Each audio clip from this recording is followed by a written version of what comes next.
Welcome, welcome, welcome. If you are new here, hello, hello. If you are returning, welcome back. Today's episode title is The Loneliness That Comes with Becoming Better. We are ever changing and evolving, but nobody mentions that those changes, healing, and growth come with grief.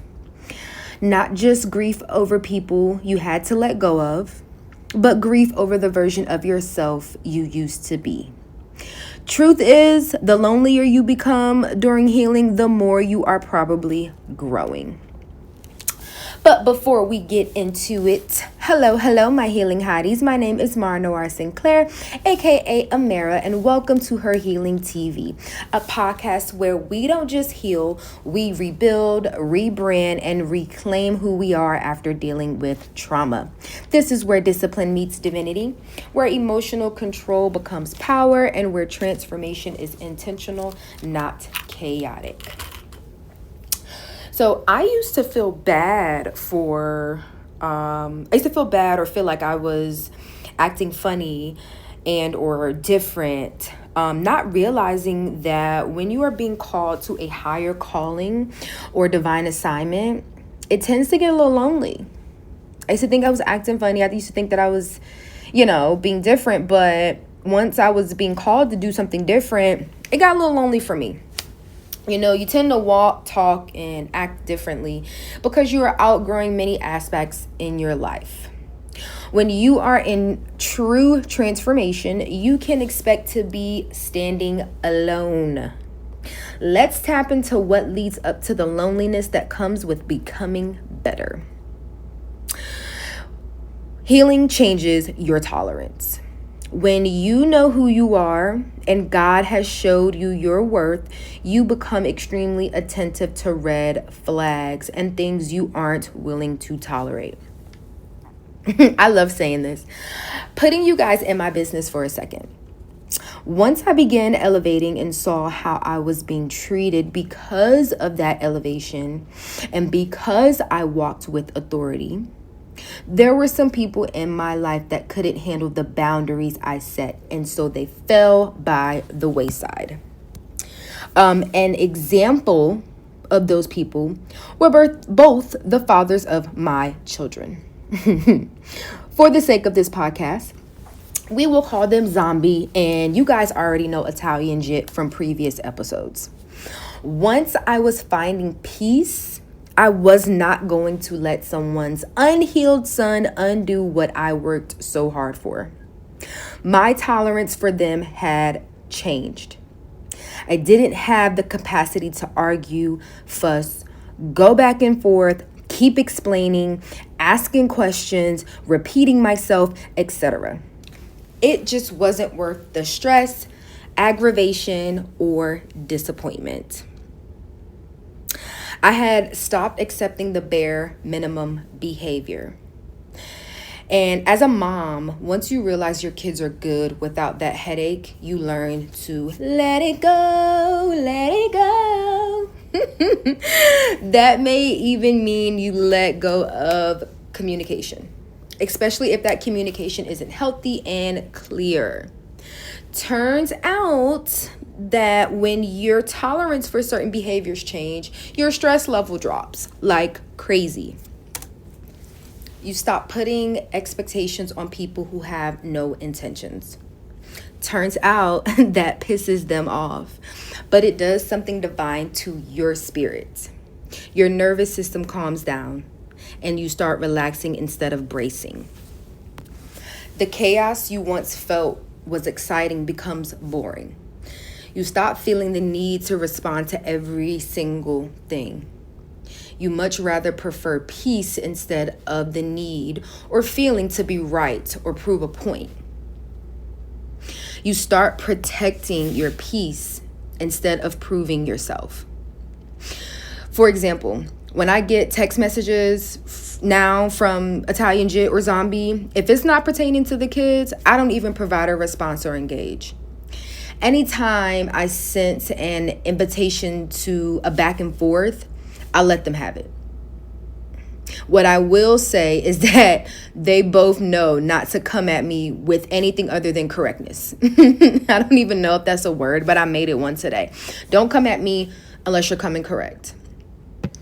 Another thing that you lose tolerance for is gossip. You start to dissociate from gossip.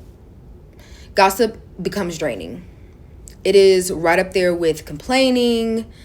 It's okay to vent, but once it turns into a bashing session, I'm good on it.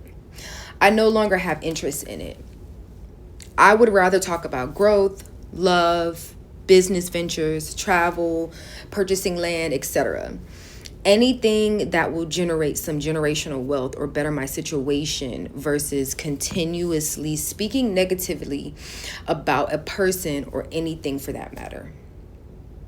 I have learned to be slow to speak for this exact reason. So note this. Once you stop engaging in the gossip, you will more than likely realize certain people don't come around or call you anymore. Pick up on that. Clock it. That means they were only engaging with you to hear what negative things you have to say. And 9 times out of 10, it was so that they could go back and repeat it. Have you guys ever had to outgrow people that you thought were going to be in your life forever? That's what this is like. You kind of have to you outgrow them, and you kind of have to cut them off. You kind of have to go your separate way because you're tolerating what they are producing. And so in order for you to continue to grow, you have to cut that out of your circle. Which brings me to point number 2. You start losing connections. And I'm telling you, people fall off when you get strict about your program, especially those friendships/relationships built off trauma bonds.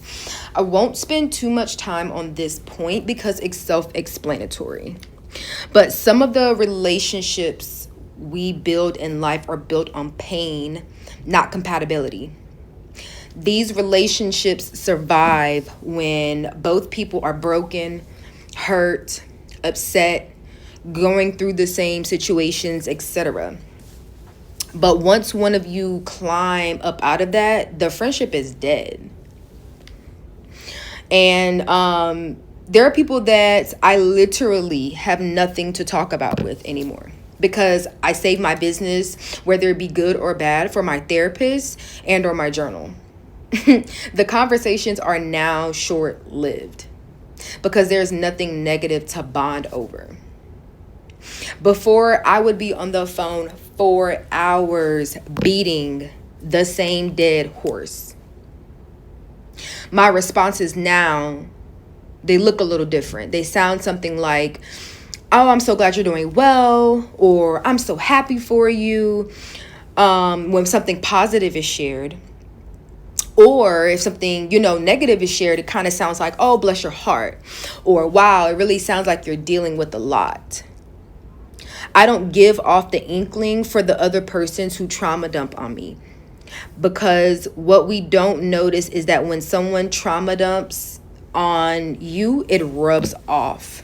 You will start to feel your energy disappearing. You will start to feel your high vibration disappearing. You then start complaining as well. You then start trauma dumping as well. You can still be a great friend and listen, but it's when you start the negative talk and gossip that it becomes a problem. Again, it's identical to complaining, and complaining is bad for business, especially when you are working towards being a highly evolved version of you.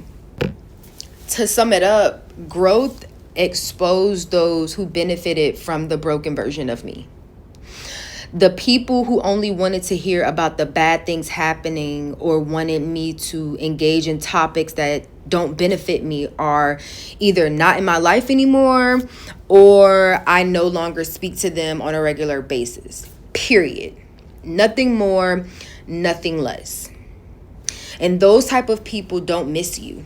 They miss having access to you.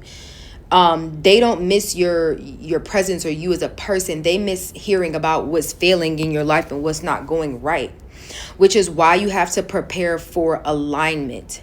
bringing me right into point number 3, isolation versus alignment. Sometimes God removes others so that you can finally hear yourself. Not everybody is meant to grow with you. Alignment does not happen when your life is full of chaos and noise. You can't align with obedience if you can't hear what God is telling you. In order to align, you have to isolate for a bit. Becoming better gets lonely. And don't get me wrong, the loneliness you may feel is just temporary. It's needed to adjust to what is being shifted, shaped, and stretched and connected to you. It's needed because that is often when we get the most clarity, wisdom, peace, and connection to the divine, the spirit, and or God, whatever you want to call it. That's when we get our best connection, our best ideas, our best wisdom.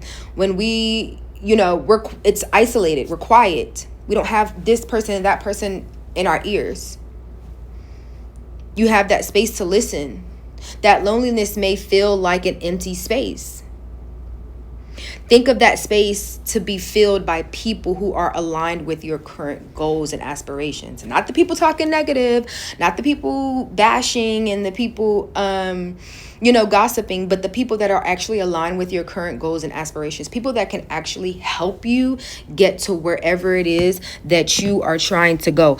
People that can help you work towards the goals that you're trying to achieve. Think of that space being filled by the divine's voice and commands regarding your alignment. The silence and the loneliness you may feel is going to make you uncomfortable because you are used to chaos. At least that's what happened to me. Before I really started understanding my shift and change, I felt funny. Things just felt too good to be true. That was because nothing was wrong. We tend to get antsy when life is chill. It feels boring. It feels like something's off kilter. But again, that is because our nervous systems are used to bracing for the next battle instead of just chilling, vibing, accepting everything good that's coming. Now I know that was me aligning with all those good things. When it was just chill, it was quiet, everything was everything. That was just me aligning with all things good, all things favorable coming to me. That was me aligning with God's favor. And aligning with God's favor, it prepared me for the glow up that nobody talks about. This is the part of you that isn't physical but spiritual. It's like your soul is your soul got a makeover. During this period of your life, things may start to change for the better. We aren't talking about a physical glow up, but a spiritual one. The one thing I noticed was that I started becoming more selective of what and who I dealt with. Access to me was cut short for a lot of people. And I'm still that way now. People don't see me out how they used to. And it's just a personal choice to stay to myself and hand select who I want to give my time and energy to at the moment. I have also noticed that my confidence has grown. But it's more of a dark feminine energy confidence. It's a quiet confidence, not a loud in your face kind. I don't have to say too much these days. And heads turn, heads nod, smiles are flashed at me, cars are stopping. And honestly, it's flattering. That is something that you have to grow. You cannot buy aura.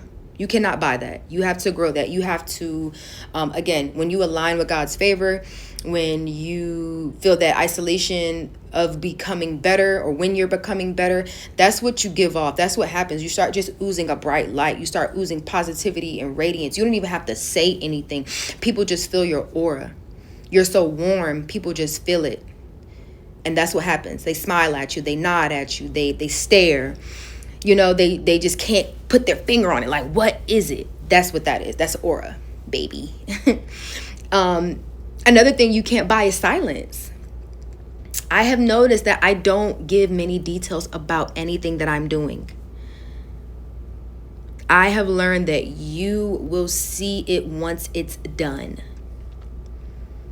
And it keeps me from over explaining and repeating myself. That brings me peace. And peace is addictive. Like I was saying earlier, it's just certain behaviors, people, and energies I will not tolerate because I enjoy the peace I get from absence of chaos. I enjoy the peace that I get from the absence of chaos. Healing was so lonely at first because I was no longer available for the dysfunction, but it became my normal. To sum all of this up, when you start really glowing and flowing, you will probably be standing alone. You will probably be standing by yourself. And that's not necessarily a bad thing. It actually means that you are moving towards a phenomenal goal. And so I just wanted to just go over a few of the signs that you guys will see once that starts happening. And so now we're at the end of the episode. I want to ask you guys some questions. I want you to ask yourself these questions, actually. What did healing cost you? Like, what did you sacrifice in order to become whole again? I know I sacrificed relationships. I sacrificed certain people in my life. I sacrificed going certain places and doing certain things. I had to cut a lot of people off. I had to cut a lot of behaviors off. I had to look inward and realize, the things that were coming out of me. And so, yeah, I sacrificed a lot of friends. I sacrificed a lot. I sacrificed my Saturdays and my weekends, I enjoy my peace. I enjoy not being around those people because it's less stress. So that's what I sacrificed. I want to know what has healing cost you all? The second question I want to ask is, did your circle get smaller after your healing journey started? Like, did you lose any friends, any family? Again, I just touched on that. I know I did. I'm not shedding any tears. It is what it is. It's actually pretty bomb. Like, my journey has been pretty bomb since shedding those people. So I just want to know, has anybody else, has anyone else's circle got smaller, or have you stopped talking to family or friends or whatever the case may be? And then the last question that I want to ask, or you to ask yourself, what is one thing you had to let go of to protect your peace? What is that one thing? Was it a job? Was it a friend? Was it a family member? Was it a food? Like, what was that one thing that it was a non-negotiable? It had to go in order for you to become better. These are the questions that I like to ask because you will be surprised by the answers. You'll be surprised by what you come up with and what is actually near and dear to you. So jot those down on a piece of paper. Comment them if you like. Just let me know. If healing feels lonely right now, it doesn't mean you are doing it wrong. Sometimes loneliness is just a space between who you used to be and who you are becoming. It's the space meant to align you with your divine purpose and assignment. Before I get out of here, if you guys could just do me a couple of quick favors. If you are choosing peace over chaos, make sure you subscribe to Her Healing TV to grab all of the goods when they release. Please send this episode to someone healing in silence. And comment healing era if this episode spoke to you. Thank you for joining me today on Her Healing TV. This is the space where healing meets discipline, growth meets standards, and transformation becomes a lifestyle. Here, we are building regulated minds, divine bodies, unshakable confidence, and a life that reflects our highest standards. If today's episode resonated with you, share it with another person who's in their transformation era. Every share helps this message reach the people who need it most. You can listen to Her Healing TV on YouTube, Apple Podcasts, Spotify, Amazon Music, and wherever you stream your favorite podcasts. And remember, healing, power, softness, discipline, and ambition can all exist in the same woman. Until next time, stay intentional, stay disciplined, do no harm, take no shit.